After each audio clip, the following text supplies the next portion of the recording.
सत साहिब बंदी छोड़ सतगुरु रामपाल जी भगवान की जय हो।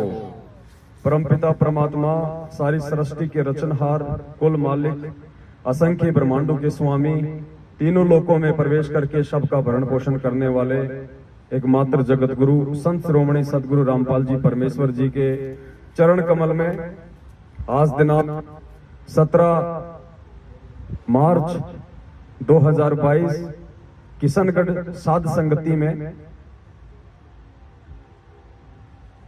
दूर दराज से आए हुए हम सभी भाई बहनों की तरफ से परमेश्वर जी के चरण कमलों में कोटि कोटि दंडवत प्रणाम।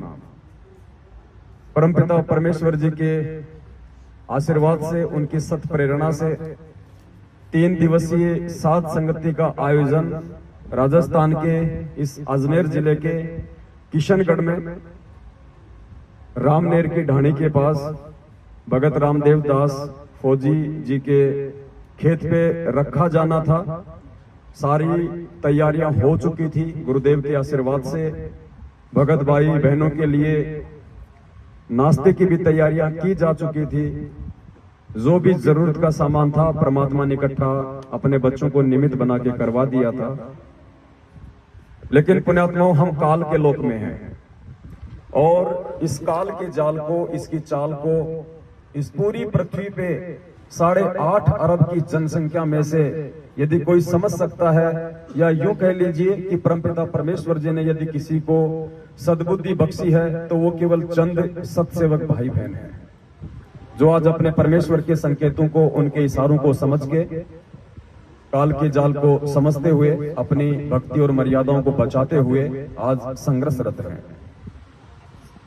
और आज जो स्थिति आप और हमारे सामने है, जिन संघर्षों से वो परमपिता परमेश्वर स्वयं लीलामय तरीके से गुजर रहे हैं और उन्हीं के पद चिन्हों पे चलते हुए आज हम उस संघर्ष से गुजर रहे हैं, ये कोई नई बात नहीं है।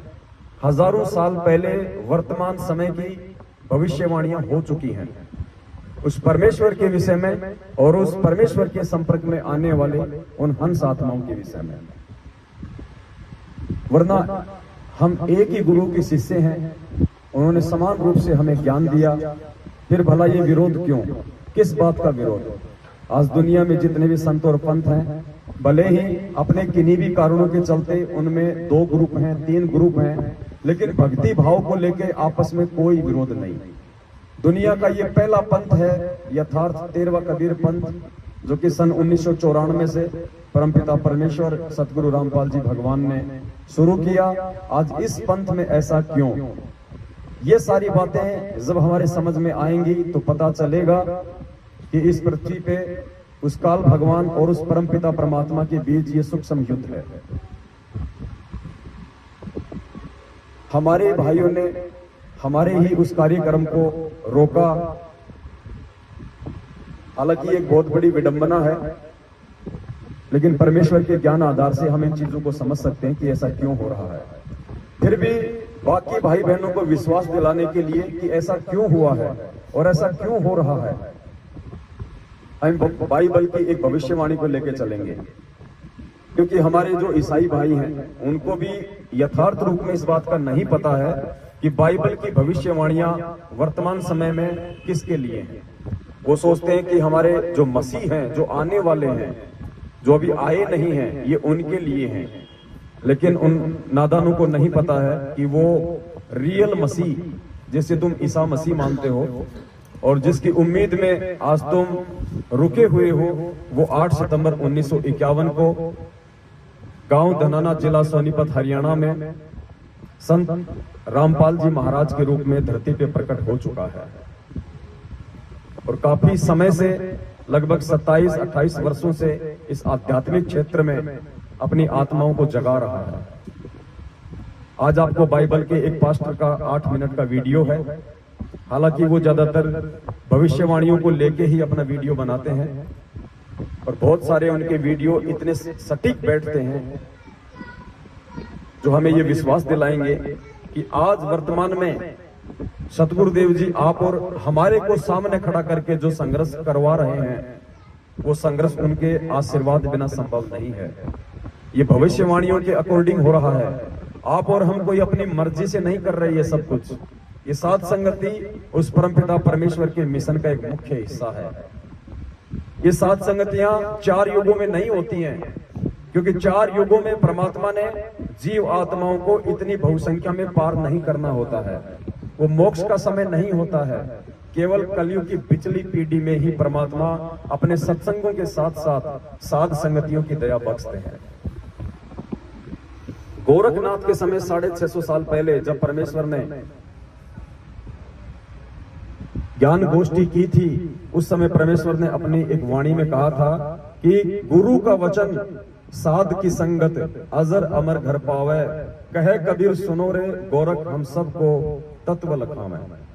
गुरु का वचन और साध की संगत, गुरु का वचन यानी गुरु का सत्संग, गुरु का उपदेश, गुरु का ज्ञान, और साध की संगत यानी उस गुरु से उपदेश प्राप्त करने के बाद उस गुरु के द्वारा दिए ज्ञान से जो चर्चाएं होंगी, उन चर्चाओं से जो भेद निकल के आएंगे, उस भेद से जब उन जीव आत्माओं के अंदर एक नया विश्वास पैदा होगा, उसको कहते हैं साध संगति।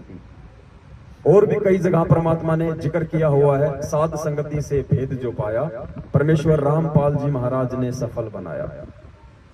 साधु संगति पूर्ण पद ज्ञाना, संध्या आरती में भी परमात्मा एक जगह जिक्र करते हैं। एक छोटा सा वीडियो है, बहुत सारे कंसेप्ट आज हमारे वो क्लियर करेगा। आप एक एक पॉइंट को ध्यान से सुनिए।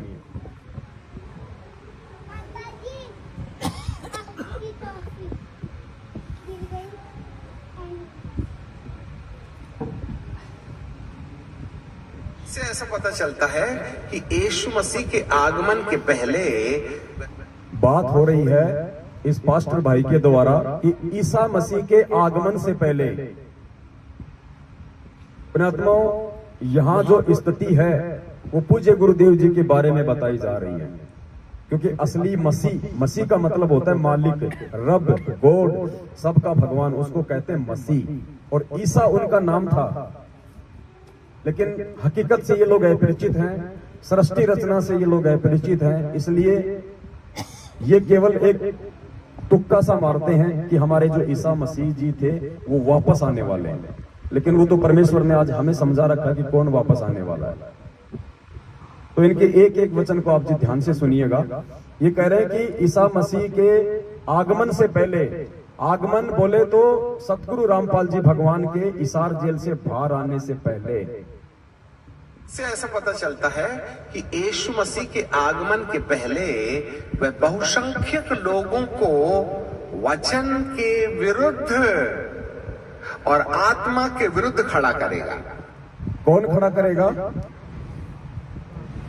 काल भगवान। हिंदी में उसे काल भगवान कहते हैं, निरंजन कहते हैं, और ये जो ईसाई भाई हैं ये उसे कहते हैं एंटी क्राइस्ट। क्राइस्ट का मतलब होता है परमात्मा, और एंटी का मतलब उसके विरुद्ध जो खड़ा होगा, एंटी क्राइस्ट, वो है काल भगवान। तो क्या कह रहा है, ध्यान से सुनिए। से ऐसा पता चलता है कि यीशु मसीह के आगमन के पहले वह बहुसंख्यक लोगों को वचन के विरुद्ध और आत्मा के विरुद्ध खड़ा करेगा। यानी सतगुरु रामपाल जी भगवान के बाहर आने से पहले वो एंटी क्राइस्ट, वो काल भगवान वचन और आत्मा के विरुद्ध लोगों को खड़ा करेगा। वचन यानी पूज्य गुरुदेव जी का ज्ञान, पूज्य गुरुदेव जी के सत्संगों के विरुद्ध लोगों को चलाएगा, गुरु जी के ज्ञान के खिलाफ लोगों को चलाएगा। और आत्मा यानी वो परमात्मा जिन बच्चों को निमित्त बनाएंगे समाज में संदेश देने के लिए साध संगतियों के माध्यम से, तो वो काल भगवान क्या करेगा? एक तो परमात्मा के वचन के विरुद्ध लोगों को खड़ा करेगा, और दूसरा उस परमेश्वर के वचन पे जो सत्सेवक चल रहे होंगे, उनको आत्मा कहा है, उन आत्माओं के खिलाफ लोगों को भड़काएंगे, लोगों को खड़ा करेंगे। सतलोक आश्रम मैनेजमेंट हरियाणा वो एंटी क्राइस्ट है, जो आज परमपिता परमेश्वर सतगुरु रामपाल जी भगवान के वचन के खिलाफ सारे कुक्रम भगत समाज से करवा रहा है। और जब हम आत्माएं उनका विरोध करते हैं तो बाकी संगत को वो हमारे विरुद्ध खड़ा करता है। और कोई बड़ी बात नहीं है पुण्यात्माओं, बहुत बड़ी जो घटनाएं हैं वो भी घटित हो सकती हैं आने वाले समय में। आप ये सामान्य प्रक्रिया मान के ना चलें कि हम 20 भगत इकट्ठे हो गए यहां हम आ लिए, नहीं, ये इस पृथ्वी पे सबसे बड़ा आध्यात्मिक युद्ध चल रहा है जिसकी हम कल्पना भी नहीं कर सकते। परमात्मा ने हमारी बुद्धि ऑफ कर रखी है, इसलिए हम ज्यादा सीरियस नहीं ले रहे, लेकिन आने वाले समय में जो परमेश्वर की आत्माएं होंगी आप और हमारे शरीर छोड़ने के बाद, वो आत्मा जब इन घटनाओं पे विचार करेंगी तो उनकी आंखें फटी की फटी रह जाया करेंगी। क्या हम नहीं जानते थे कि हिसार में 25 दिसंबर 2021 को बहन सुलेखा दासी के यहाँ पे जो साथ संगति थी वो हिसार में उन मैनेजमेंट वालों का मुख्य गढ़ था, और उससे पहले उन लोगों के द्वारा हमारे साथ कैसी कैसी घटनाएं घटित हो चुकी थी। वो हमारे खून के प्यासे थे, उसके बावजूद भी परमात्मा ने हमारी बुद्धि को ऑफ किया और जयपुर से तकरीबन हम 15-20 लोगों को हिसार भेज दिया। और परमेश्वर ने बुद्धि को इस कदर ऑफ कर दिया कि हमने शाम को लाइव आना था, हम सुबह 6 बजे ही लाइव आ गए और 12 घंटे पहले ही उनको सूचना दे दी कि हम आ चुके हैं आपके शहर में, जो भी करना है कर लीजिए अपनी कार्रवाई। ये परमेश्वर के द्वारा बुद्धि ऑफ की गई थी। आज मुझे कोई 5 करोड़ रुपया दे और कहे तू एक छोटा सा मैसेज डाल के वापस सुलेखा बहन के घर पे चला जा, मैं बोलूंगा भाई साहब कभी होंगे तो मैं 10 करोड़ तेरे को ही दे दूंगा। तो परमेश्वर ने बुद्धि ऑफ की थी, क्यों?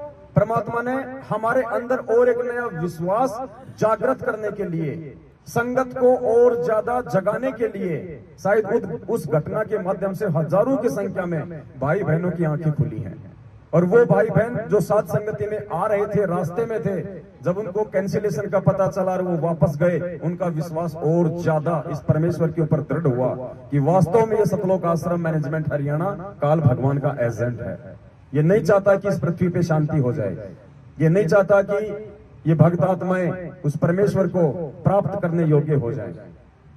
तो परमेश्वर कुछ घटनाओं को जानबूझकर भी अंजाम देते हैं अपने बच्चों की परीक्षा लेने के लिए और ज्यादा उनके विश्वास को दृढ़ करने के लिए।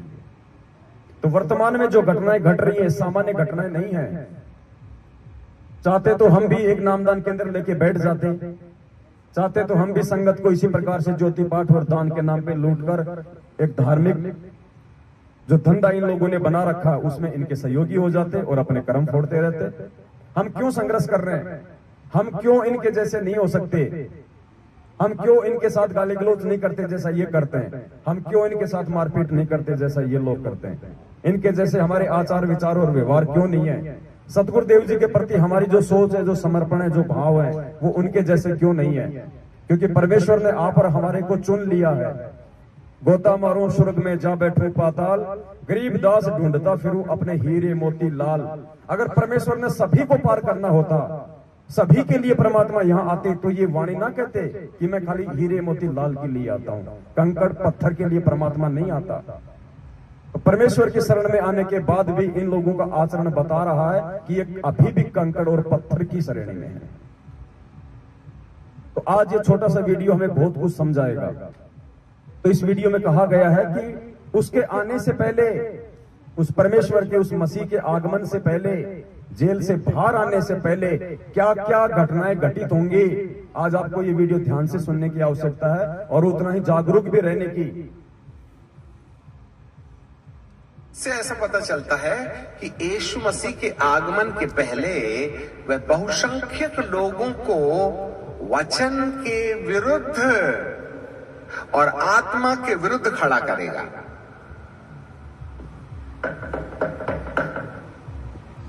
वचन के विरुद्ध और आत्मा के विरुद्ध खड़ा करेगा।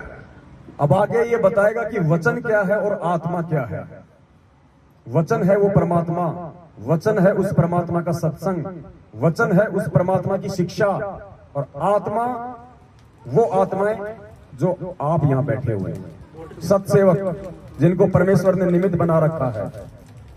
उन आत्माओं के खिलाफ और गुरुदेव के ज्ञान के खिलाफ खड़ा करेगा।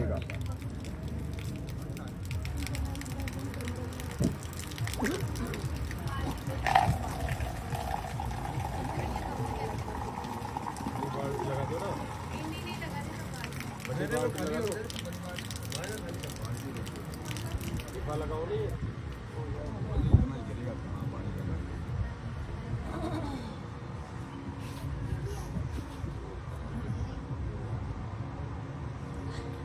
अंदर शुरू कर दिया है।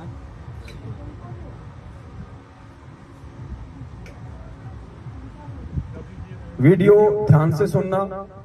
वचन के खिलाफ वो किन लोगों को खड़ा करेगा और आत्मा के खिलाफ वो किन लोगों को खड़ा करेगा।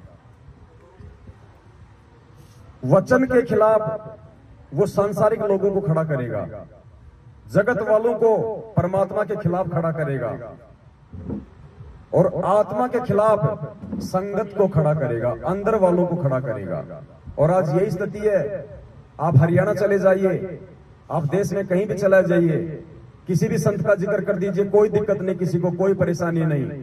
आप इस पूर्ण परमेश्वर का थोड़ा सा नाम ले लीजिए, पता नहीं क्या क्या सुना देंगे। क्योंकि भविष्यवाणी के अकॉर्डिंग उसने सभी के दिलो दिमाग में जिन जिन आत्माओं के ऊपर उसका कंट्रोल है, और 99.9% आत्माओं के ऊपर आज काल का कंट्रोल है, तो उन आत्माओं के अंदर उस वचन के खिलाफ वो खूब प्रेरणा भर देगा। आज इस परमात्मा का नाम किसी को नहीं सुहाता, ये हकीकत है। तो वो जो दुनिया वाले हैं, ज्यादातर संख्या में लोगों को उस वचन के खिलाफ खड़ा कर देगा, संत रूप में आए हुए उस परमात्मा के खिलाफ खड़ा कर देगा, और उस परमेश्वर की संगत को उस आत्मा के खिलाफ खड़ा करेगा, जो आत्मा निमित्त बन के भाई बहनों को जगा रही होंगी। ध्यान से सुनिए। खड़ा करेगा। से ऐसा पता चलता है कि यीशु मसीह के आगमन के पहले वह बहुसंख्यक लोगों को वचन के विरुद्ध और आत्मा के विरुद्ध खड़ा करेगा।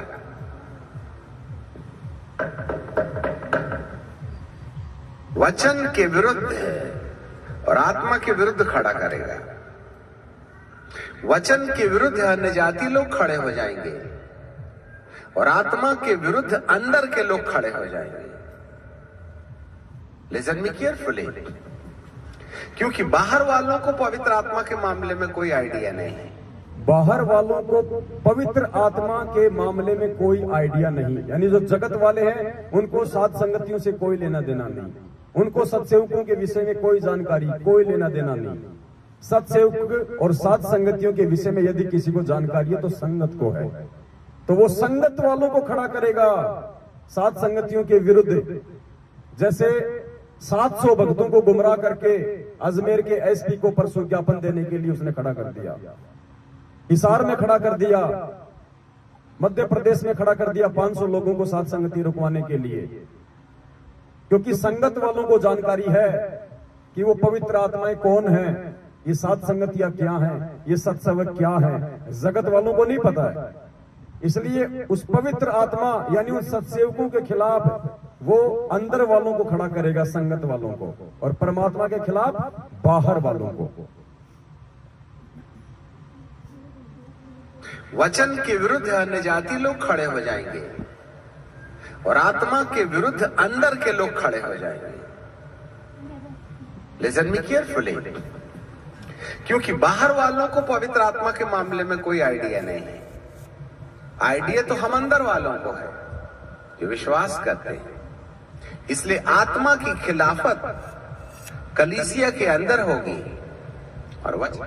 कलीसिया मतलब संगत, ईसाई धर्म में संगत को कहते हैं कलीसिया। इसलिए आत्मा की खिलाफत कलीसिया के अंदर होगी और वचन की खिलाफत कलीसिया के बाहर होगी। अच्छे से याद रखना, बाइबल के विद्रोह में अन्य जाति लोग बोलेंगे और पवित्र आत्मा के विरुद्ध में कलीसिया के लोग बोलेंगे। इसीलिए बाइबल कहती है कि अंत के दिनों में उसका प्राण घातक घाव अच्छा हो जाएगा। अंत के दिनों में, अब ये अंत का समय चल रहा है, परमेश्वर के आगमन का समय है, ये अंत का समय है। और इस अंत के समय में उस काल भगवान का प्राण घातक हमला तेज हो जाएगा, विस्फोटक हो जाएगा। वो हर संभव कोशिश करेगा उस परमेश्वर के वचन को तुड़वाने का और आत्माओं को भ्रमित करने का। इसीलिए बाइबल कहती है कि अंत के दिनों में उसका प्राण घातक घाव अच्छा हो जाएगा।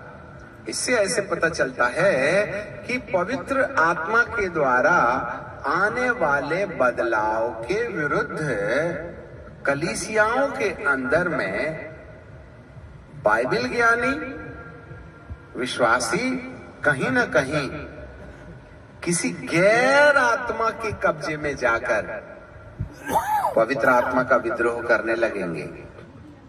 संगत के अंदर जो भाई बहन होंगे वो किसी गैर आत्मा के कब्जे में जाकर और उस पवित्र आत्माओं का विरोध शुरू कर देंगे।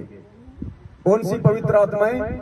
जो उस परमेश्वर के वचन आधार से संगत में बदलाव कर रही होंगी। बदलाव क्या हो रहा है? परमेश्वर की आरतियां। परमात्मा ने दया करके हमसे जो यथार्थ विधि से जो आरतियां शुरू करवाई हैं कि हम आज से पहले आरती सुन रहे थे या हम आरतियां कर रहे थे। परमेश्वर को भोग लगाना, गुरुदेव को भगवान बताना, दाढ़ी मूछ वाली फोटो को खाली काल्पनिक बताना, ये बदलाव है कलीसिया के अंदर, संगत के अंदर। तो ये कह रहा है कि संगत के अंदर जो बदलाव उस पवित्र आत्मा के द्वारा, उन सत्सेवकों के द्वारा जो शुरू किए जाएंगे, वो संगत को उनके विरुद्ध खड़ा कर देगा।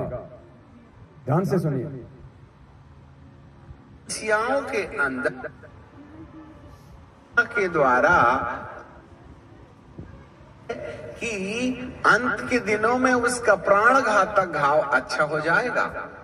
इससे ऐसे पता चलता है कि पवित्र आत्मा के द्वारा आने वाले बदलाव के विरुद्ध कलीसियाओं के अंदर में बाइबल ज्ञानी विश्वासी कहीं ना कहीं किसी गैर आत्मा के कब्जे में जाकर पवित्र आत्मा का विद्रोह करने लगेंगे।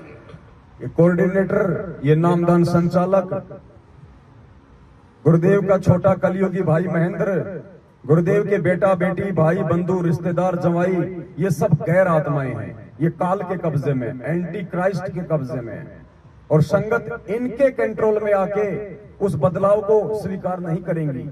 और जो बदलाव परमात्मा हमसे करवा रहे हैं इस भक्ति मार्ग में, उनके विरोध में खड़ा हो जाएंगी। कहीं ना कहीं किसी गैर आत्मा के कब्जे में जाकर पवित्र आत्मा का विद्रोह करने लगेंगे, पवित्र आत्मा के फलों का विद्रोह करने लगेंगे, पवित्र आत्मा के कामों को अस्वीकार करने लगेंगे।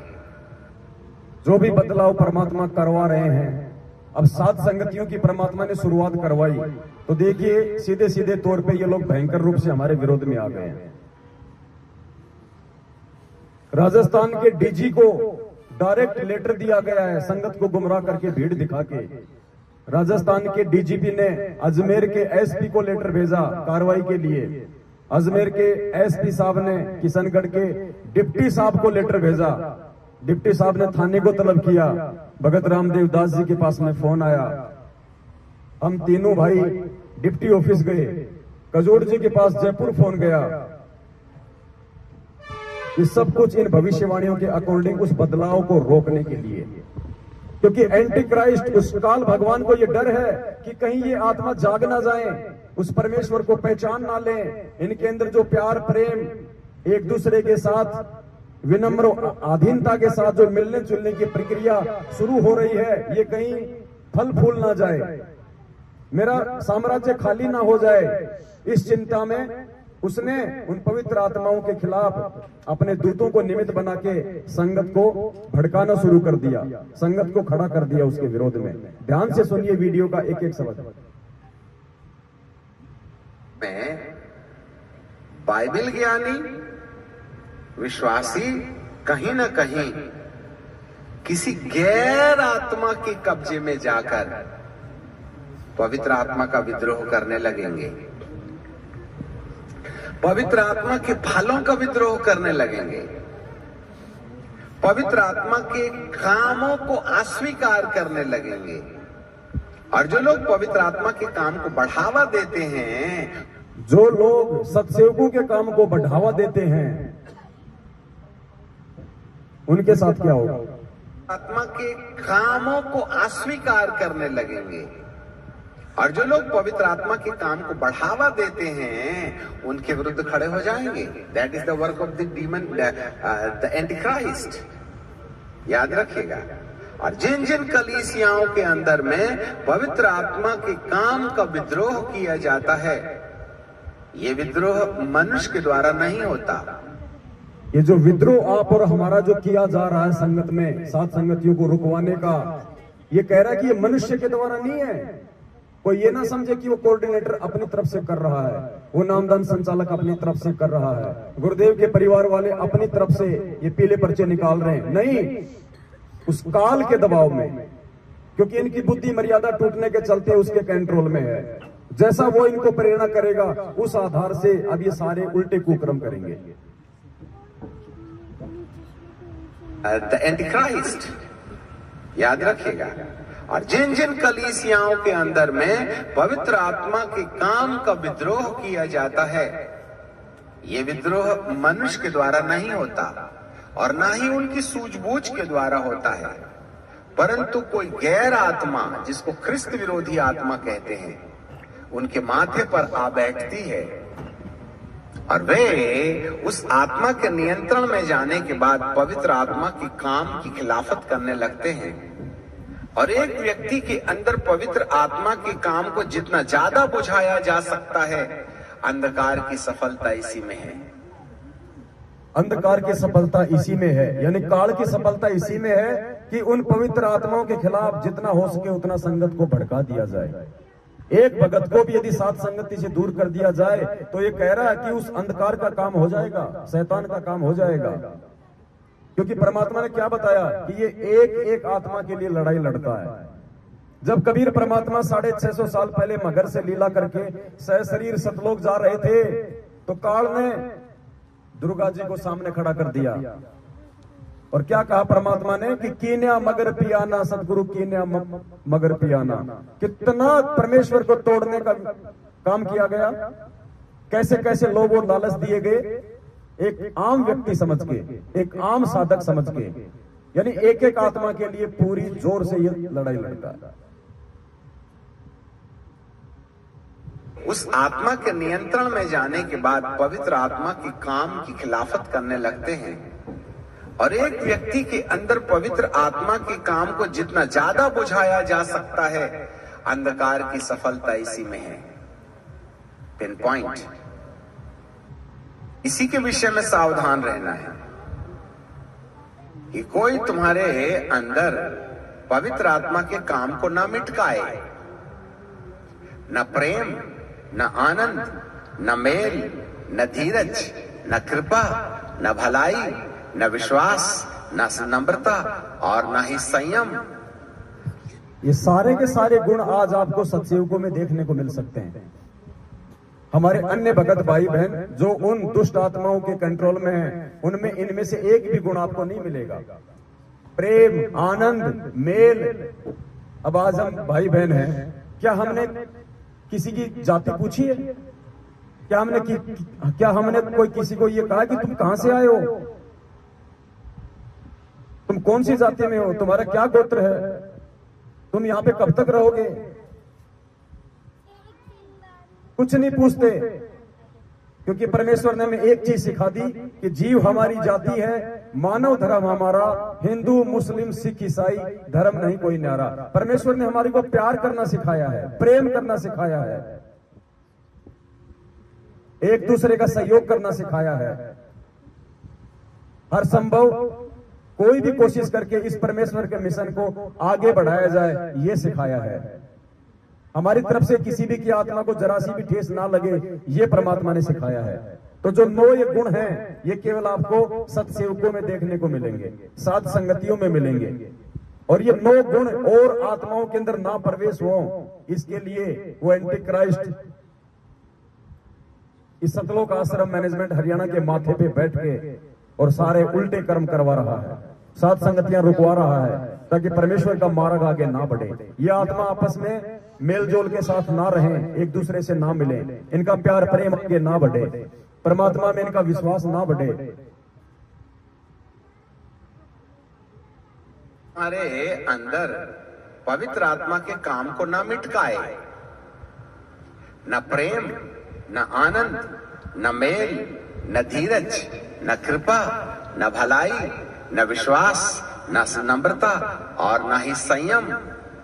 ये जो 9 ईश्वरीय अनुभव हैं, पवित्र आत्मा के प्रकाशन से मनुष्य के जीवन में रोशनी पैदा करते हैं और इसी आधार पर आपके शरीर का मुर्दों में से जी उठना तय किया जाता है। शरीर में से मुर्दों का उठना तय किया जाता है। अंदर से परमेश्वर साध संगतियों से हमारी आत्मा को चार्ज कर रहे हैं, रिचार्ज कर रहे हैं, ताकि हम इस काल लोक की झूठी भावनाओं से हटके अपने परमेश्वर में ध्यान लगाएं, सतलोक में हमारी आसक्ति हो, हमारी रुचि हो, और वो ये नहीं चाहता है। पवित्र आत्मा के प्रकाशन से मनुष्य के जीवन में रोशनी पैदा करते हैं और इसी आधार पर आपके शरीर का मुर्दों में से जी उठना तय किया जाता है। जितने प्रतिशत में ये 9 अनुभव होंगे, आपके मुर्दों में से जी उठने वाले शरीर को उतना ही तेजोमय कपड़ा मिलेगा। तेजोमय कपड़ा, नूरी शरीर, और वो केवल सतलोक में है, क्योंकि बाइबल की भविष्यवाणियां हैं। और हम सबको पता है, ईसा मसीह के सूली पे लटकाए जाने के बाद, क्राइस्ट पे लटकाए जाने के बाद 4 दिन बाद जो जिंदा हुआ था, और 40 दिन तक ईसा मसीह के रूप में जिसने हजारों चमत्कार किए थे, भगत समाज के अंदर एक विश्वास पैदा किया था भक्ति और भगवान के ऊपर, वो ईसा मसीह जी नहीं थे, वो कबीर परमात्मा था। इसलिए बाइबल की भविष्यवाणियां उस परमेश्वर के लिए हैं। और उसी समय परमात्मा ने भविष्यवाणियां की थी कि आगामी समय में मेरा आगमन किस प्रकार से होगा। जितने प्रतिशत में ये 9 अनुभव होंगे, आपके मुर्दों में से जी उठने वाले शरीर को उतना ही तेजोमय कपड़ा मिलेगा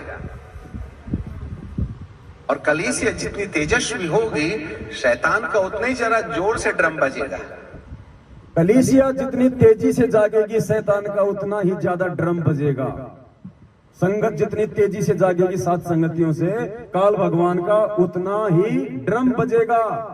इसलिए ये प्रयास हो रहा है साथ संगतियों को रोकने का।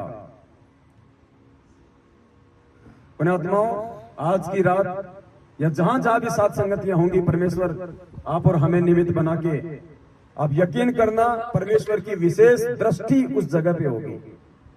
खुद परमात्मा की वाणी है कि जहां जन से महिमा सुनूं वहां मैं गवन करंत, और वो तो नगर अमान है जहां मेरे प्यारे संत। उन पवित्र आत्माओं की बदौलत परमात्मा विनाशकारी समय में उस पूरे क्षेत्र की भी रक्षा करता है। और इस पूर्ण परमात्मा की महिमा वर्तमान में पूरी पृथ्वी पर केवल सात संगतियों के माध्यम से ही गाई जा रही है। और जिन भाइयों को नींद आ रही है वो थोड़ा सा आगे सुन लीजिए, आगे का वीडियो उनके लिए, कि सात संगतियों में आके नींद लेना कितना खतरनाक साबित होगा फिर आगे। तेजों में कपड़ा मिलेगा और कलीसिया जितनी तेजस्वी होगी, शैतान का उतना ही जरा जोर से ड्रम बजेगा। इसलिए आइए और सतरंजी गरम कीजिए और 10 रुपए डालिए और जाइए और चर्च में बैठ के मच्छर मारते रहिएगा।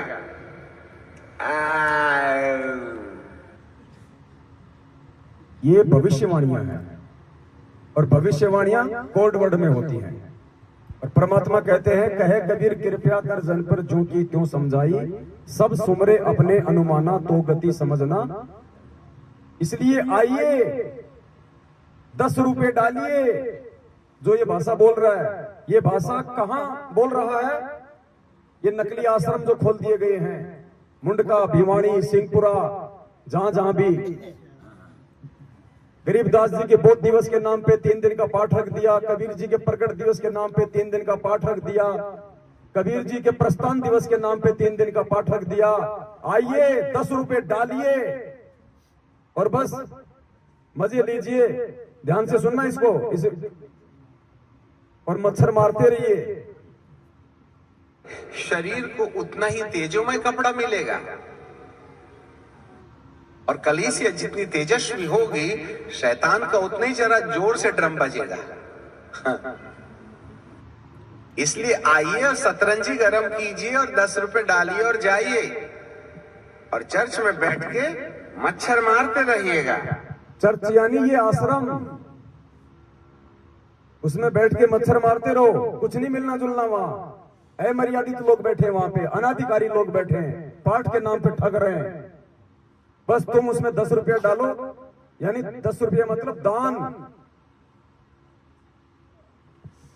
जरा जोर से ड्रम बजेगा।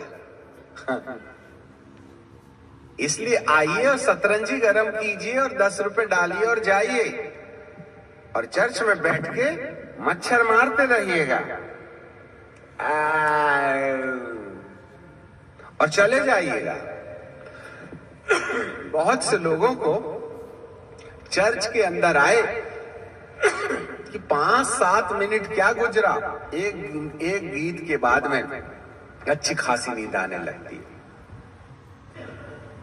घर में तो 4 बच्चे हैं, नींद कहां से आएगी? 4 इकट्ठा चिल्लाएंगे तो। यहां तो एक ही बच्चा चिल्लाता है।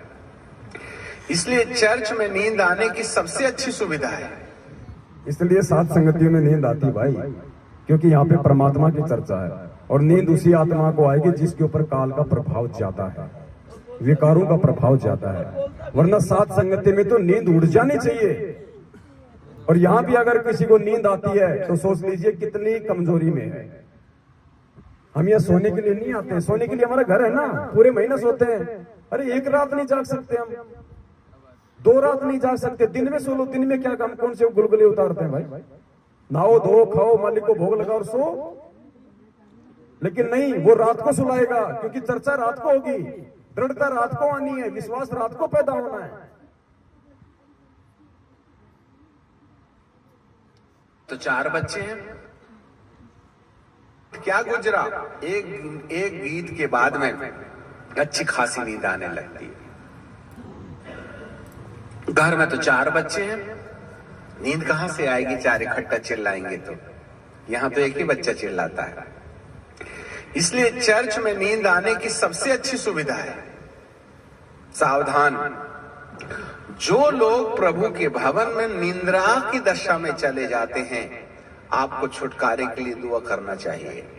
जो लोग प्रभु के भवन में निंद्रा की स्थिति में चले जाते हैं, जो सात संगतियों में सोते हैं, आलस से करते हैं, उन आत्माओं को परमात्मा से प्रार्थना करनी चाहिए,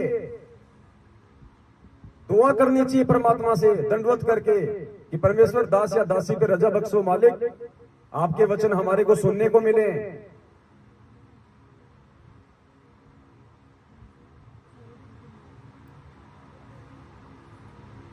चर्च में नींद आने की सबसे अच्छी सुविधा है। सावधान, जो लोग प्रभु के भवन में निंद्रा की दशा में चले जाते हैं, आपको छुटकारे के लिए दुआ करना चाहिए। क्योंकि जरूर कोई ना कोई ऐसी आत्मा है जो आपकी आंखों को डुबडुबा देती है या मच्छर की ओर ध्यान दिला देती है। एंटी क्राइस्ट कोई काला पीला नीला हरा गोली आदमी नहीं है। काल एंटी क्राइस्ट कोई काला पीला नीला हरा आदमी नहीं है। और परमात्मा ने क्या कहा? वो वस्तुओं के माध्यम से प्रकट होता है। काल स्वयं प्रकट नहीं होता है, परमात्मा प्रकट होते हैं। काल कभी प्रकट नहीं होता। 2 व्यक्तियों के बीच में पैसों के लेके झगड़ा हो गया, वो पैसे के रूप में प्रकट हो गया। अच्छी खासी मालिक के साथ संगति हो रही थी, ऊपर से पानी का धार कूद पड़ी, वो पानी की धार के रूप में प्रकट हो गया। हमारा ध्यान आकर्षित ना हो पाए शब्दों पे, चर्चा में विघन डालना, वो ऐसी घटनाओं के माध्यम से वो प्रकट होता है। नींद आ जाएगी, वो निद्रा के माध्यम से हो गया प्रकट। इसीलिए गुरु जी क्या कहते हैं, इस तन में मन मूर्ति देखो। संध्या आरती में पढ़ते हो ना, इस तन में मन मूर्त देखो। यानी परमात्मा कहते हैं कि भगत तुझे इस ज्ञान आधार से अपने शरीर में स्वयं उस काल को खोजना पड़ेगा कि तेरी कौन सी वो क्रिया है जिससे कि वो काल अपना दाव खेल रहा है। दो भगत आपस में मिल गए, तीसरे की चर्चा कर रहे हैं, विचार करना चाहिए।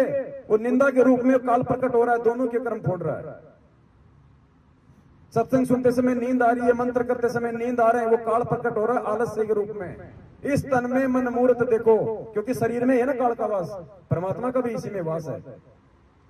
कौन सा हमारा वो कर्म है जो परमेश्वर कर रहा है, कौन से कुकर्म की प्रेरणा काल कर रहा है, तो ये हमने स्वयं जांचना पड़ेगा। इतना आगे हमने ज्ञान को आधार बना के बढ़ना पड़ेगा, अवलोकन करना पड़ेगा, हमने ऑब्जर्वेशन करना पड़ेगा ज्ञान आधार से।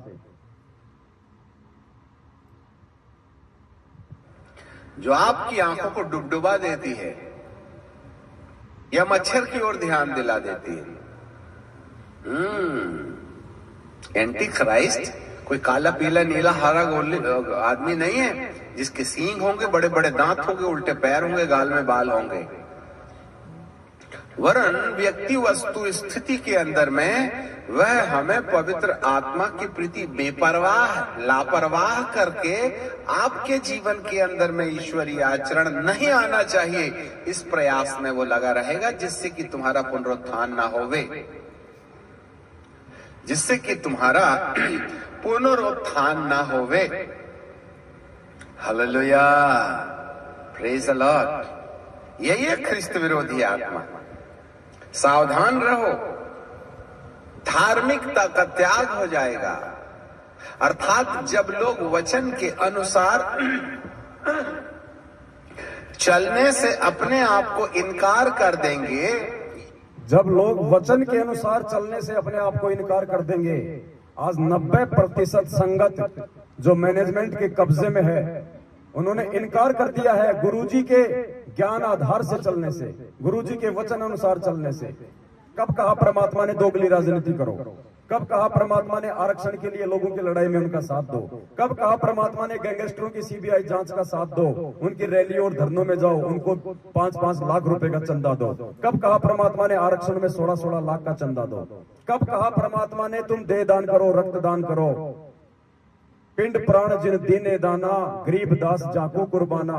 गरीबदास जी कह रहे हैं कि नालायक, तुझे खुद ये पिंड ये प्राण उस परमात्मा ने दान में दिया है, और दान में दी गई वस्तु को दान करने का तेरा कहां अधिकार है।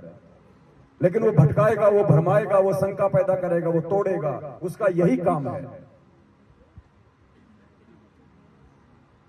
सावधान रहो, ये ख्रिस्त विरोधी आत्मा। सावधान रहो, धार्मिकता का त्याग हो जाएगा। अर्थात जब लोग वचन के अनुसार चलने से अपने आप को इनकार कर देंगे, यह वह दबाव होगा जो इस ख्रिस्त विरोधी आत्मा के द्वारा हमारे मन के अंदर डाला जाएगा। इस विषय में सावधान रहना है। जी हाँ, जो उस कृष्ण विरोधी आत्मा के कंट्रोल में हो जाएगा, कह रहा है कि उसमें धार्मिकता का त्याग हो जाएगा। आज हमारे 90% भगत भाई बहनों में धार्मिकता का त्याग होता जा रहा है। ना वो गुरुदेव को भोग लगाते हैं, ना वो धार्मिक भंडारों में सहयोग करते हैं, ना वो अपना 5वां यज्ञ पूरा कर रहे हैं, ऊपर से उल्टे कुकर्म करवा के उनकी मर्यादा तोड़वाई जा चुकी है। तो धार्मिकता को उन आत्माओं के अंदर से काल भगवान के द्वारा धीरे धीरे नष्ट किया जा रहा है, ताकि उनका पुनरुत्थान ना हो जाए।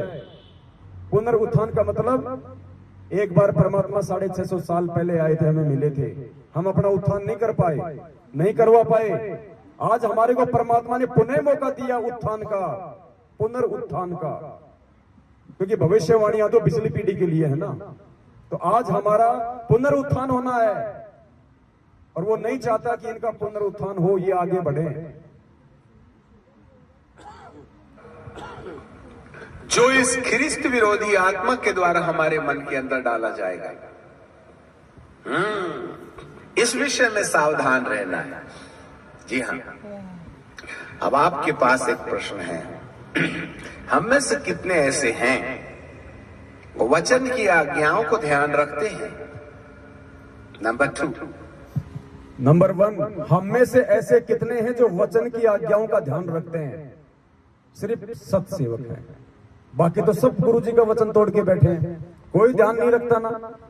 पीला पर्चे में आ गया, बीजेपी को तो बीजेपी के पीछे, कांग्रेस को तो कांग्रेस के पीछे। कौन वचन को ध्यान रख रहा आज? सत्सेवक।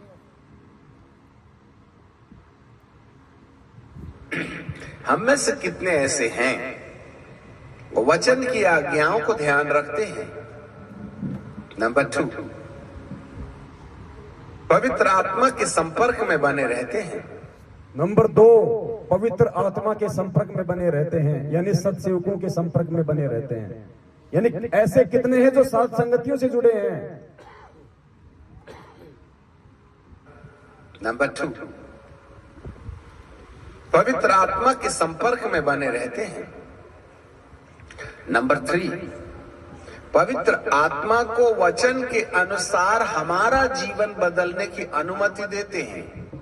पवित्र आत्मा को वचन के अनुसार हमारा जीवन बदलने की अनुमति देते हैं, यानी वो सत्सेवक जो परमेश्वर के वचन आधार से आत्मिक उत्थान की जानकारी संगत को दे रहे हैं, यथार्थ भक्ति विधि की, धार्मिक यज्ञ की, भंडारों की, उसके अनुसार कितनी आत्माएं हैं जो उनका सहयोग करती हैं, जैसा वो कहते हैं ज्ञान आधार से वैसा उनको फॉलो करती हैं। संपर्क में बने रहते हैं। नंबर 3, पवित्र आत्मा को वचन के अनुसार हमारा जीवन बदलने की अनुमति देते हैं। ये सावधान लोग हैं। ना रे बाबा ना, मैं अपने होठों को बुराई करने से, जो अपने भले दिन देखना चाहता है, जो अपने अच्छे दिन देखना चाहता है, वह अपनी जीभ को बुराई से रोक रखे। जो अपने अच्छे दिन चाहता है, जो अपने भले दिन चाहता है, वो अपनी जीभ को बुराई करने से रोके। गुजरात की सात संगति में 5 घंटे पूरी रात परमात्मा ने निंदा और चुगली के ऊपर ही वीडियो बनवाया था, अपनी जीभ को कंट्रोल करने के लिए। क्योंकि अब हमारी स्थिति तीसरे लेवल पे है। प्रथम लेवल हमारा था बरवाला कांड, 3 साल हम उसमें लगे। उसके बाद का समय था गुरु को परमात्मा साबित करना, गुरु गोविंद के बीच के भेद को मिटाना। वो मिट गया, समझने वाले समझ गए। और अब आत्मिक उत्थान की ओर 1 महीने पहले से परमात्मा दास को निमित्त बना के संदेश दिलवा रहे हैं। जयपुर में जब दास ने वीडियो बनाया था अजोड़ भगत जी के वहां घर पे, जब वहां पे मधु बहन भी आई हुई थी, तो क्या संदेशा दिलाया था कि पुण्य आत्माओं, अब हमने ये 2022 शुरू हो चुकी है, अपने आत्मिक उत्थान की ओर आगे बढ़ना है। ये वही समय है भविष्यवाणियों का। भले दिन देखना, ये सावधान लोग हैं। ना रे बाबा ना, मैं अपने होठों को बुराई करने से, जो अपने भले दिन देखना चाहता है, जो अपने अच्छे दिन देखना चाहता है, वह अपनी जीभ को बुराई से रोक रखे।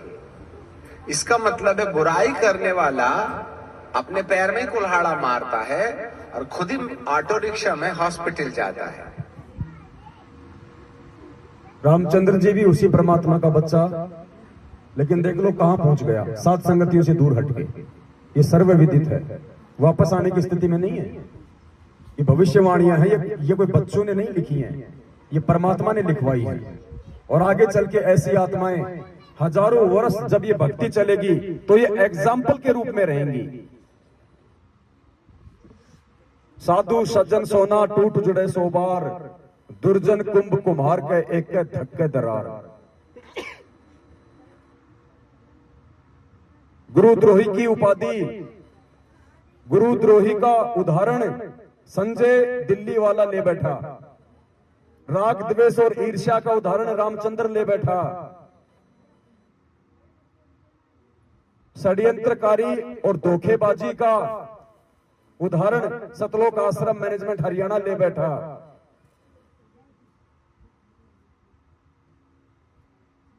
देखना चाहता है, जो अपने अच्छे दिन देखना चाहता है, वह अपनी जीभ को बुराई से रोक रखे। इसका मतलब है बुराई करने वाला अपने पैर में कुल्हाड़ा मारता है और खुद ही ऑटो रिक्शा में हॉस्पिटल जाता है। आप खुद ही अपनी टांग काट डालते हैं। बुरा दिन देखना है तो खूब बुराई करो, और भले दिन देखना है तो जीभ को बुराई से रोक रखो। वो क्या करता है, हमारे दिमाग के अंदर में ख्रिस्त विरोधी आत्माएं एक दूसरे की लांछन करने के लिए हमको प्रेरणा देता है। इसकी टीका उसकी बदी, ये लोभ वो लालच, ये झगड़ा वो झांसा, ये बीड़ी वो तमाकू, ये दारू वो झगड़ा। इस प्रकार की टेंडेंसी पैदा करने के पीछे इन तमाम दुरात्माओं का हाथ है। और ये जो दुष्ट आत्माएं हैं, मनुष्य के जीवन के अंदर इस प्रकार का व्यवहार इसलिए उत्पन्न करती हैं कि आपका दूसरे आगमन में पुनरुत्थान रुक जावे। क्यों करते हैं ये लोग ऐसा? क्यों रामचंद्र जी ऐसा कर रहे हैं? क्यों संजय दिल्ली वाला ऐसा कर रहा है? क्यों मैनेजमेंट आज ऐसा कर रहा है? सबसे बड़ा रीजन क्या बताया भविष्यवाणी में? ध्यान से सुनना इस शब्द को। मनुष्य के जीवन के अंदर इस प्रकार का व्यवहार इसलिए उत्पन्न करती हैं कि आपका दूसरे आगमन में पुनरुत्थान रुक जावे। आपका दूसरे आगमन में भी पुनरुत्थान रुक जाए। पहला आगमन परमात्मा का 650 साल पहले, दूसरा आगमन आज। पहले हम उत्थान नहीं कर पाए, आज मौका है पुनरुत्थान का। वो कह रहा है कि उस परमेश्वर का दूसरा जो आगमन है पिछली पीढ़ी में संत रामपाल जी भगवान के रूप में, उस समय भी तुम्हारी आत्मा का उत्थान रुक जाए। इसके लिए आत्मा को तोड़ने के इतने ये प्रयास हो रहे हैं। और ये जो दुष्ट आत्माएं हैं, मनुष्य के जीवन के अंदर इस प्रकार का व्यवहार इसलिए उत्पन्न करती हैं कि आपका दूसरे आगमन में पुनरुत्थान रुक जावे, जिससे कि आप ऊपर जाने के बजाय इसके साथ नीचे जाने के लिए तैयार हो जाए। अच्छे से याद रखिएगा, ये पाप का पुरुष हमारे तुम्हारे जैसा काला कपड़ा पहन कर ऐसा पूरा पल्लू ढांक लेगा, ऐसा वाला नहीं है। आप और हमारी तरह ये मनुष्य रूप में नहीं है, ये घटनाओं के रूप में है, ये प्रेरणाओं के रूप में है। परमात्मा ने इसीलिए कहा कि इस तन में मन मूर्ति देखो। तुम्हें खुद ही पहचान करनी पड़ेगी कि मन क्या है और निज मन क्या है, मेरा एजेंट कौन है और काल का एजेंट शरीर में कौन है। इसीलिए परमेश्वर ने सबसे पहले 27 साल से हमें ज्ञान दिया, क्योंकि बिना ज्ञान के चाहे हम कितनी भक्ति कर लें, कितने मंत्र जाप कर लें, हमारा उत्थान नहीं होना। तो एक छोटा सा वीडियो था जिसके माध्यम से परमात्मा ने दास को प्रेरणा की और वर्तमान वस्तु स्थिति को लेकर भविष्यवाणियों के आधार से आप जीव तक संदेशा पहुंचाना जरूरी था। आज दास केवल यहीं तक ही निमित्त रहेगा और बाकी भाई बहन जो आए हुए हैं दूर दराज से, और उनसे भी दास निवेदन करेगा कि आप देखो, हम सब परमात्मा के बच्चे हैं, समान रूप से परमात्मा ने सबको ज्ञान दिया है। ठीक है, कुछ पिछले संस्कारों की वजह से किन्हीं आत्माओं को परमात्मा उनकी बुद्धि का थोड़ा सा वॉल्यूम खोल देता है, कोई बड़ी बात नहीं है, लेकिन ज्ञान परमात्मा ने सबको समान रूप से दिया है। हम सबको बोलना भी आना चाहिए, हम सबको आपस में खुल के बातें करना भी आना चाहिए। हम अपने बाप के विषय में बात करने से समझाएं, शर्माएंगे, घबराएंगे, क्या होगा? निंदा चुगली हमने किसी की करनी नहीं, ना हम किसी की करते, परमात्मा की महिमा गाते हैं। परमेश्वर के ज्ञान आधार से सत्संगों को सामने रख के अपने आत्मिक उत्थान की ओर आगे बढ़ते हैं। हम कैसे एक नेक भगत बने, हम कैसे एक नेक इंसान बने, हमारे अंदर जो गुण उत्पन्न परमात्मा करना चाहता है वो कैसे उत्पन्न हो। एक दूसरे से हम यही तो सीखने आते हैं यहाँ पे। अब देखो, यहाँ कोई किसी का झगड़ा नहीं, कोई राग द्वेष नहीं, कोई किसी की निंदा चुगली नहीं, तीसरे की यहाँ कोई बात नहीं करता। प्रेम से भंडारा करते हैं, भगवान को भोग लगाते हैं, आपस में मिलकर भगवान की चर्चा करते हैं, प्यार प्रेम से अपने अपने घर पे चले जाएंगे। कितने प्यार से भाई ने आपके लिए 2-2 हलवाई बुला कर बूंदिया उतारे थे, इतने खुश हो रहे थे उस दिन। और क्या कहा इन्होंने? कि अगर उस भगवान का भगत प्रसन्न हो गया तो समझ लेना भगवान प्रसन्न हो गया। और जब कैंसिल हुआ, रात को भगत जी रोए वहां पे, आत्मा दुखाई है।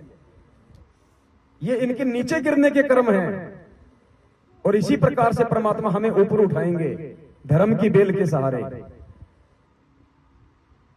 संगत में जो चर्चाएं हो रही हैं, ये कोई आम बात नहीं है। दास को तो पहले से इन सब बातों का मालूम है, लेकिन परमात्मा किन्हीं भाइयों को निमित्त बना के फिर उस बात को भी सामने लेके आ जाते हैं। आने वाले समय में हमारे को इस कदर सावधान रहना है। सबसे पहले तो आपने किन्हीं एक या दो व्यक्तियों को देख के नहीं चलना भक्ति मार्ग में। अगर परमात्मा किसी को निमित्त बना रहे हैं आप जियों को समझाने के लिए, क्योंकि सबको समझ नहीं होती है, परमात्मा किसी न किसी को खड़ा करते ही करते हैं, तो खड़ा करने वाले से हमारे को विरोध नहीं करना चाहिए। जितना उसके पास माल मटेरियल हमारे हित का है वो ले लेना चाहिए। हम अपने बच्चे को स्कूल भेजते हैं, वो टीचर घर जाके अपनी पत्नी को पीटता है, शराब पीता है, मांस खाता, हमने कभी ध्यान दिया इस बात पे? वो हमारे बच्चों को सही पढ़ा रहा है, बस बात खत्म। लेकिन यहां हम क्या करते हैं, एक दूसरे की बुराई खोजने का ज्यादा प्रयास करते हैं। हमारे जीवन में कोई बदलाव हो, ऐसी उसके पास क्या चीज है, उसकी तरफ ध्यान भी नहीं जाता। तो आपने सिवाय अपने परमात्मा के और परमात्मा के ज्ञान के और अपनी भक्ति के चौथे पे डिपेंड नहीं रहना। जब तक हम कुछ एक सत्सेवक भाई बहन आपकी सेवा में हैं, तब तक हैं। जिस दिन हमारा काम पूरा हो जाएगा, परमात्मा हमें नीचे बैठा देगा, हमारी सेवा समाप्त। हमेशा थोड़े ना आपको एक दूसरे की पूंछ पकड़ के परमात्मा चलवाएगा। अरे गाड़ी बंद हो गई और बैटरी भी लग रही है, सारे काम है और उसको धक्के की जरूरत है, तो उसको एक बार धक्का मरवाया जाता है, फिर स्टार्ट हो जाती है। उसके बाद थोड़ा ना उसके धक्का ही मारते रहना है। तो परमात्मा ने कुछ सत्सेवकों को, कुछ पवित्र आत्माओं को निमित्त बना के आपको धक्का सा मरवाया है, जो खड़े हुए थे एक जगह पे। लेकिन अब जब गाड़ी स्टार्ट हो गई, अब खुद चलना है भाई आगे। तो आने वाले समय में काल भगवान का जो दबाव बढ़ेगा, क्योंकि उसको पता है कि बड़ी तेजी से आत्माएं मेरे काल से निकल रही हैं। ये क्यों प्रयास किया जा रहा है? गुरुजी के नाम का लेटर निकलवा के राजस्थान के डीजीपी साहब को दिया जा रहा है, 7 संगतियां रुकवाई जा रही हैं। हम किसकी जेब काट रहे हैं भाई? अखबारों में हमारे खिलाफ ठग हैं, चोर हैं, संगत को लूट रहे हैं, जगत वालों से पैसे इकट्ठे कर रहे हैं। सबूत कुछ भी नहीं है, फिर भी मीडिया झूठा लिख रहा है। प्रशासन हमारी अनुमति को रोक देता है ऐसे झूठे लोगों के इशारों पे, क्योंकि ये काल का लोक है, वो सब काल के अंडर में है। उनका आपस में कोई टकराव नहीं, कोई विरोध नहीं। हमारे अच्छे कामों को रोकने में सब एक हो जाएंगे। तो आने वाले समय में पुण्यात्माओं, हो सकता है हमारी सेवा ज्यादा समय की ना हो, इसलिए अब आपको अपने स्तर पे इस आध्यात्मिकता में ऊपर उठना है। और जो प्लानिंग जो हो सकती है काल भगवान की, खैर वैसे तो मालिक साथ में है, लेकिन फिर भी परमात्मा पता नहीं किस किस प्रकार से सबकी परीक्षा लेगा। जो प्लानिंग की जा रही है वर्तमान में सतलोक आश्रम मैनेजमेंट हरियाणा द्वारा काल प्रेरित होके, वो यहां तक की प्लानिंग है कि पवन का मर्डर हो जाए और वो मर्डर का मुकदमा संत रामपाल जी महाराज पे लग जाए। आप लोगों को पहले दास आगाह कर रहा है। अगर इतना भी हो जाए, मैं ये नहीं कहता कि ऐसा हो जाएगा, लेकिन आप लोगों के लिए है। अगर ऐसा भी हो जाए तो आपने किसी के ऊपर आश्रित होकर नहीं चलना कि बस वो चला गया तो हमारा सब कुछ चला गया, अब हमें कौन बताएगा, क्या समझाएगा, अब हम कैसे साथ संगत नहीं करेंगे, अब क्या होगा। यानी कुछ आत्माओं के साथ इस कदर भी घटनाओं को अंजाम दिया जा सकता है आने वाले समय में। वैसे तो सिर पे साई सत्य है, तो को क्या भय रे। हाथी पे बैठने के बाद परमात्मा कहते हैं कुत्ते तो 1000 भोंको चाहे लेकिन बिगाड़ कुछ नहीं पाएंगे। लेकिन हमारी परीक्षा है कि वो समय नहीं है कि परमात्मा लेके हाथी 2-4 भक्तों को बैठा के वो बरवाड़ा में चक्कर काटेंगे कि लो साहब वो परीक्षा हो रही है। नहीं, देश काल और परिस्थिति के अनुसार होती है। हर आत्मा के परमात्मा भिन्न भिन्न तरीके से लेगा परीक्षा। साथ संगति रुकी, कुछ लोग तो ट्रेन से वापस गए, कुछ लोगों ने टिकट कैंसिल करवाई। उनके मन में क्या भाव उत्पन्न होते हैं, वो उनकी परीक्षा है। रामदेव दास जी, इनके पिछले जन्म के कुछ ऐसे संस्कार हैं अच्छे जो आज ये पारिवारिक रूप से भी संपन्न है, आर्थिक रूप से भी संपन्न है, सामाजिक रूप से भी प्रतिष्ठित है, और ऐसे व्यक्ति जो कि धर्म के काम को आगे बढ़ा रहा है और उसके खिलाफ उसी के क्षेत्र में अखबारों में उल्टी सीधी ठग, चोर लुटेरे नाम से न्यूज निकल जाए, तो ये इनकी परीक्षा है कि इनको लोक लाज कहां तक सताएगी। ये क्या सोचते हैं कि भाई बंधु भी, क्योंकि सब हमारे विरोध में है ये ज्ञान लेने के बाद, और न्यूज तो आएगी तो छानी रहती नहीं, बुराई तो सबसे ज्यादा और सबसे पहले फैलती है। रिश्तेदारों के पास जाएगी, वो चार को बताएंगे, अरे देखो रे वो महात्मा बन रहा था, देखो क्या काम कर रहा है। तो इनके अंदर क्या भाव प्रकट होते हैं, ये इनकी परीक्षा है। हर आत्मा की परीक्षा है, परमात्मा अलग अलग तरीके से लेता है, और जब तक परमात्मा सारे हमारे विकार समाप्त नहीं कर देगा, हम भगत की श्रेणी में नहीं है। इसलिए मालिक कहते हैं लोक लाज मर्याद जगत की, तृण जो तोड़ बगावे, जब कोई राम भगत गति पावे। तो ये इनके लोक लाज की परीक्षा ले रहा है परमात्मा। वो परीक्षा ले ली, साथ में भगत की सेवा लगा दी। अब बताओ कहां रुक गई साथ संगति। ये तो 12 तारीख से चल रही है और 30 तारीख तक चलेगी, कहां रुक गई साथ संगति बताइए। खाली जगह ही तो चेंज हुई है। तो परमात्मा हमारे साथ में भाई, ये हमारे को विश्वास हो जाना चाहिए, और इससे बढ़ के विश्वास ये हो जाना चाहिए कि धरती पे खुद परमात्मा प्रकट है। वैसे तो कल पूरी रात साथ संगति चली थी, परमात्मा के आशीर्वाद से कुछ बातों का खुलासा हो गया था, फिर भी कुछ नए भाई बहन हैं, थोड़ा सा क्योंकि वीडियो अभी हमने डाले नहीं है, कुछ पाबंदियां हैं, इसकी वजह से साथ संगति समाप्ति के बाद ये सारे वीडियो डाले जाएंगे।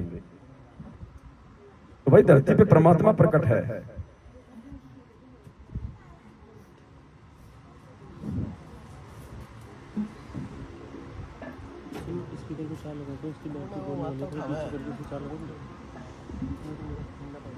महीने भर पहले परमात्मा ने एक महाखुलासा करवाया था धरती पे परमात्मा के प्रकट होने को लेके।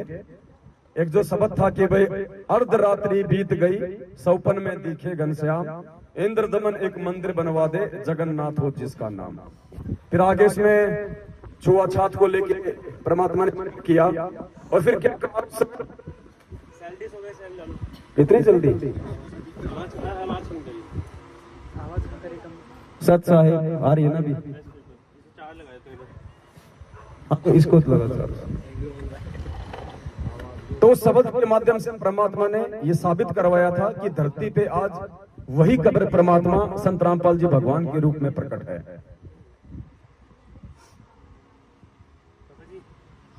वॉल्यूम ऊपर से कम होती है, नीचे से क्यों करने का काम, क्यों करने का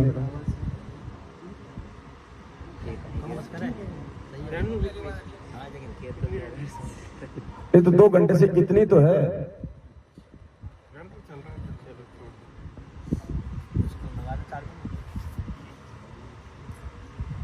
तो उस शब्द के माध्यम से परमात्मा ने यही तो विश्वास दिलाया था कि मैं कोई और नहीं हूं भाई। अब उस समय परमात्मा ने वहां पे छुआछात को समाप्त करवाया था, और उस मंदिर में छुआछात को समाप्त करके परमात्मा ने जगन्नाथ के मंदिर के पांडे के साथ, जो कि ब्राह्मण था जाति से, और परमात्मा उस समय धानक कुल में आए हुए थे, उस पांडे के साथ परमात्मा ने 650 साल पहले एक ही थाली में भोजन किया था और छुआछात को तोड़ा था। आज भी जगन्नाथ के मंदिर में छुआछात नहीं है, परमेश्वर के आशीर्वाद से। तो उस समय पांडे के साथ में एक ही पत्तल में किसने भोजन किया था? कबीर जी ने। और फिर क्या कहा उस शब्द में परमात्मा ने कि एक पत्तल में दोनों जी में, पांडा गुलाम रामपाल। स्पष्ट किया परमात्मा ने कि भाई वो मैं जिम रहा था उसके साथ, अपनी निंद्रा तोड़ दो। गांव धनाना, जिला सोनीपत, हरियाणा का किसान का बेटा मत समझो। लीला तो पता नहीं परमात्मा की क्या क्या करते हैं, और आज से पहले कैसी कैसी लीलाएं की है परमात्मा ने।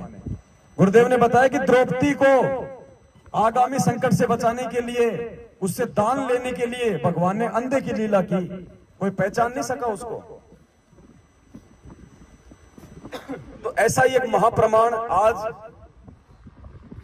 एक शब्द के माध्यम से आपके सामने रखा जाएगा, क्योंकि परमेश्वर के हर शब्द के अंत में एक महाखुलासा होता है, एक गहरा संकेत छुपा होता है। तो ये शब्द है परमात्मा का, साहिब कबीर आजा आत्मा तोहे पुकारती, तेरे हाथ में चाबी ओ सतगुरु शतलोक दवार की। इसके लास्ट की ये चौपाई है, ध्यान से सुनना इसको।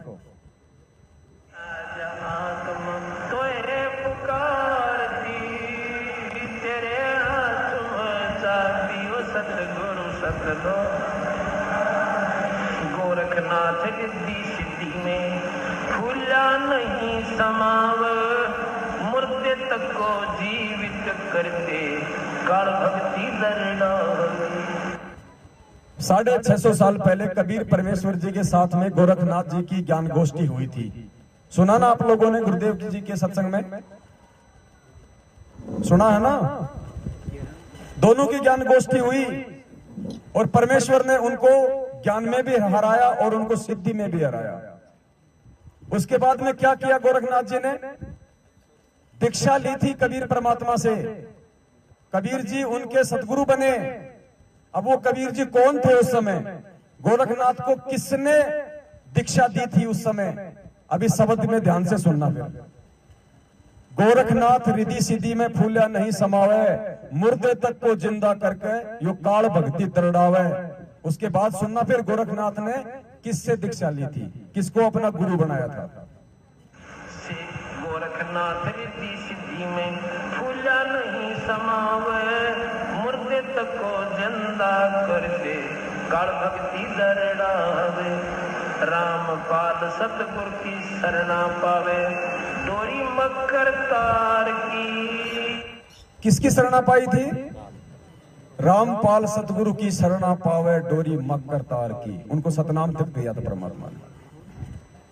तो ये हर शब्द के अंत में एक आपको रहस्य मिलेगा। आज से पहले हमारे में से किसी के भी समझ में नहीं आ रही थी ये बातें।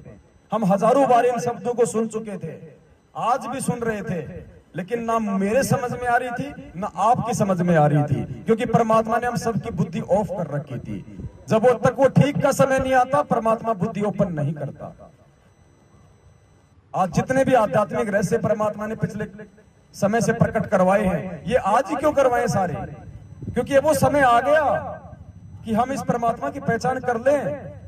अंत निकट है, फिर समय नहीं रहेगा, और इसकी पहचान हुए बिना इसके ऊपर विश्वास नहीं हो पाएगा, और विश्वास के बिना भक्ति नहीं चलेगी, और भक्ति नहीं होगी तो विनाशकारी समय में हमारा बचाव कहां से होगा? कहे कबीर सुनो भाई साधो मैं तो हूं विश्वास में। ये नहीं कहा परमात्मा ने कि कहे कबीर सुनो भाई साधो मैं तो हूं सतनाम में, मैं तो हूं प्रथम नाम में, मैं तो हूं सार नाम में। परमात्मा कहते हैं ये मेरे नाम उसी समय काम करेंगे जब तू मेरे ऊपर विश्वास करेगा कि ये भगवान है। और गोरखनाथ ने इतना सब कुछ देखने के बाद भी धोखा खा लिया। गुरुदेव ने कहा कि उसको विश्वास तो हो गया, लेकिन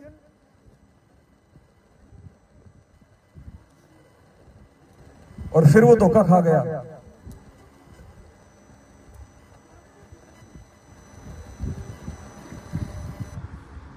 बोलो सतगुरुदेव की जय हो। और गरीबदास जी महाराज कहते चारों युग के योग को भाई खाए जा रहा था काल, और सतगुरु नाम सुनाइया जब टूटा जंजाल। कबीर साहब ने नाम दिया जब उसका झंझट मिटा गोरखनाथ जी का, कि गोरखनाथ जी चारों युग में योगी रहा। अब कुछ दिनों के बाद जब ये समाप्त हो जाएगी आपकी सिद्धि, आप दोबारा इस जन्म मरण के चक्कर में आओगे। अब भी गोरखनाथ जी की जो करनी कर रखी है उसके मन में विश्वास इतना जरूर होगा कि सत नाम सत रास्ता कबीर साहब का है, लेकिन पूर्ण विश्वास नहीं हो पाया। इसकी वजह से उसको एक गेड़ा फेर देगा कबीर साहब। कहते हैं गोरखनाथ जी जब सतयुग शुरू होगा उसमें 1 लाख वर्ष तक दिल्ली का राज करेंगे और ब्रह्मचारी रहेंगे। 1 लाख। अपने आत्मा विचार करने की बात है। गोरखनाथ जी भी हमारे ही गुरु भाई थे, हमारा ही गुरु भाई था गोरखनाथ। और आज परमात्मा ने हमारे को मौका दे दिया आत्म कल्याण के लिए। गोरखनाथ को नहीं मिला मौका। जब सतयुग आएगा इस कलयुग के बाद 1 लाख साल दिल्ली का राज करेगा, और फिर क्या होगा? परमात्मा ने सारा विधान बता दिया। राज करेगा 1 लाख साल, तो मालिक कहते हैं तपेश्वरी सो राजेश्वरी और राजेश्वरी सो नरकेश्वरी। तो ये आज मौका है यहां से निकलने का, छूटने का, ये नहीं मिलेगा मौका बाद में। और काल भी उतना ही जबरदस्त प्रयास करेगा इस मार्ग को भ्रष्ट करने का, खंडित करने का, लेकिन उसके ऊपर उसका भी बाप बैठा हुआ है जिसका पंजा आप और हम सबके ऊपर है निरंतर। इसलिए घबराने की जरूरत नहीं है। गुरुदेव ने एक सत्संग में कहा कि परिस्थिति ऐसी पैदा करेगा काल कि बस सर्वनाश होने वाला है, लेकिन परमात्मा ने कहा कि तुम विश्वास रखना उस समय, फिर देखना।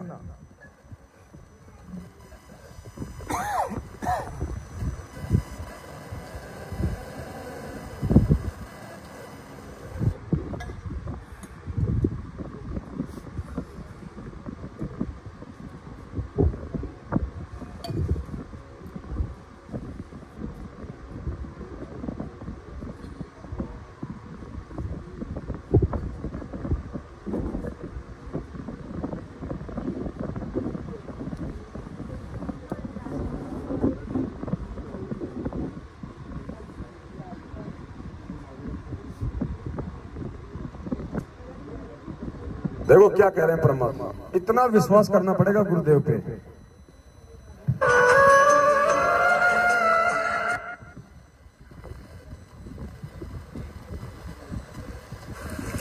अपना आत्माओं हमारा इतना दिल कमजोर हो चुका है कि हम वहां तक बुद्धि उठती नहीं ना, दिल डटता कि हम भगवान को इतना विश्वास कर सके।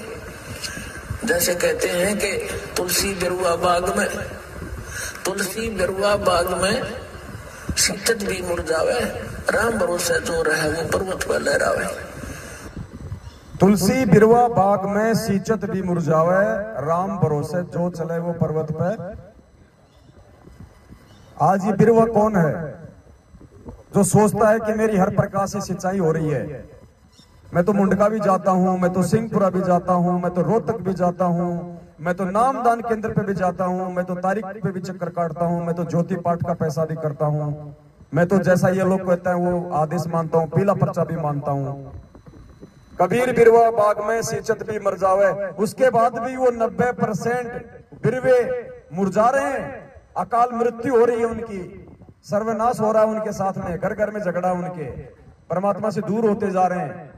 तो कहते कबीर बिरवा बाग में सींचत भी मुरझावे और राम भरोसे जो चले वो पर्वत पे।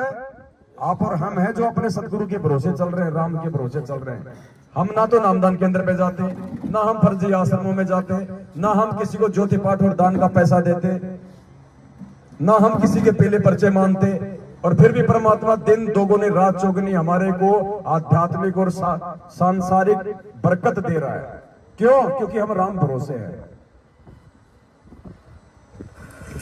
अपना आत्मा हमारा इतना दिल कमजोर हो चुका है कि हम वहां तक बुद्धि उठती नहीं ना, दिल डटता कि हम भगवान को इतना विश्वास कर सके। जैसे कहते हैं कि तुलसी बिरुआ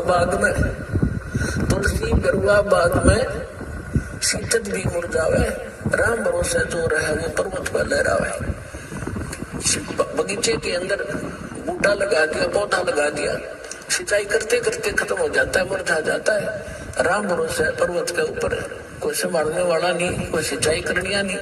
कहते राम भरोसे जो रहे पर्वत पे लहरावे। तो हमारा इतनी बुद्धि उठती नहीं, लेकिन इसको उठाने का ये प्रोसीजर है। एक दिन ऐसी दृढ़ता होगी आपके अंदर कि सर्वनाश होता दिखा आपने, आप दृढ़ रहना भगवान के ऊपर, फिर देखना ऐसा बादल टल जाएगा तो सोच भी नहीं सकते आप।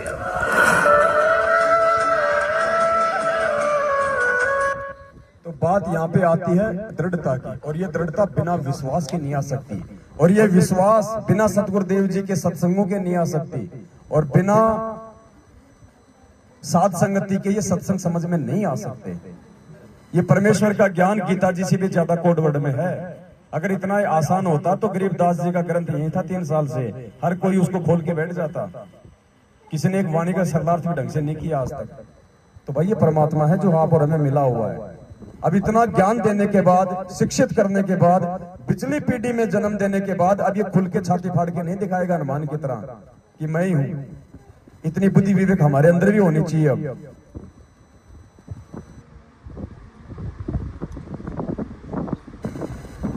तो आज ज्यादा नहीं हो पाएगा, कल पूरी रात थे, फिर दिन में भी नहीं सोए, आज गला भी बैठ रहा था। तो एक शब्द तो परमात्मा का फिर से गा लेते हैं और उसके बाद फिर आप भाई बहन।